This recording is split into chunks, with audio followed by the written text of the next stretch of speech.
Hello po. Nandito na po, sir. Sa may iskinita to eh. Street.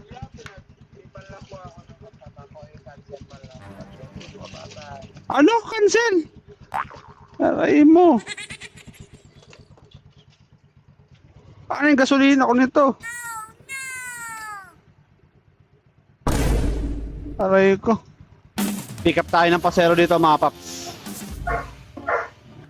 Siyempre gamit natin yung Vivo Y31D na merong storage na 8256. So yan, napaka-solid yan mga paps. Biruin nyo yung yung battery nito mga paps, 7,200 mAh. So yan, ang gusto ko diyan kay Vivo. Ginawa kasi tong Vivo na to na Y31D mga paps, para sa atin mga nagmo-motorcycle taxi. At syempre pati na rin sa mga gumagamit yan ng Grab Food, Grab Deliveries, yan. Ang pinaka nagustuhan ko dito sa Vivo Y31D mga paps, yung kunat ng battery niya. Tayo kasi mga motorcycle taxi mga paps, para tumagal yung mga cellphone natin, kinakailangan pa natin ibabad yung charger sa mga phone natin. At yun yung madalas na dahilan kung bakit nasisira yung mga battery natin. Pero ito, buti na lang naglabas si Vivo ng bagong phone. At ito na nga yung Vivo Y31D mga paps, kung saan nandito na lahat ng kailangan natin. Yung sobrang kunat na battery, 7,200 mAh lang naman yan. Talagang sobrang mauumay ka rito bago mo to malobat. At yung isa sa pinaka-the best dito mga paps, hindi lang siya basta IP68 mga paps, plus IP69 na din siya, dust and water resistance mga paps, which is yun talaga yung kailangan natin. At singit ko lang mga paps, yung Vivo Y31D kasi natin na IP68 plus IP69, kahit umulan to mga paps, hindi ka basta-basta mapapayari ito. Nagustuhan ko dito kay Vivo. At syempre hindi lang yun mga paps, meron din siyang 6.75 inches, tsaka na rin to 120Hz display. Yun, napaka-solid niyan mga paps. Ilang minuto na tayo rito, wala pa yung pasero natin.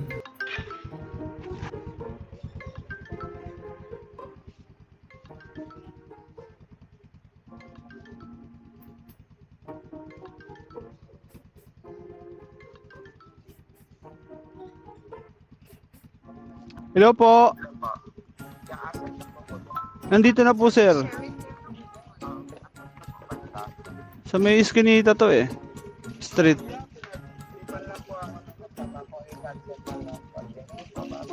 Ano? Cancel? Aray mo. Paano yung gasolina ko nito? Aray ko. Pinagtripan lang daw siya. Nandito na ako eh. Aray mo, naman.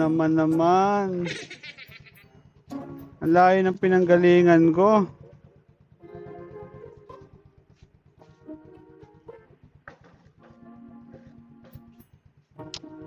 Kaasar naman yung pasahero ko na yan. Bad trip. Ang layo ng pinanggalingan ko mga paps. Grabe. Kainis. Kaasar yun Turuin mo, layo ng pinanggalingan ko. Pagdating dito, sasabihin lang na Tsaka ilang minuto na ako naghintay ron, mga 7 minutes na ako naghihintay ron. Tapos ganun lang pala. Sasabihin lang na pinagtripan lang daw siya ng kaibigan niya o kung sino sinabi niya. Mas man trip nun Ay, 2 kilometers pa naman yung pinanggalingan ko. Tapos ganun lang, wala pala. Ay, nako naman. Nakachamba na naman ng booking na ganun. Ay, kawawa sa'yo. Diba, okay lang. Nandiyan naman sa atin si Vivo eh. Si Vivo Y31D na napaka-solid mga paps.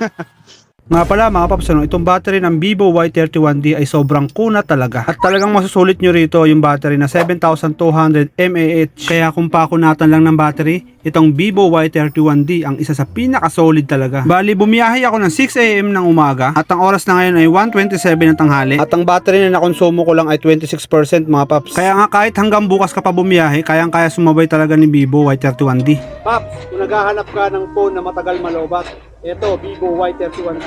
Sobrang kunat na battery. Solid to. Grabe.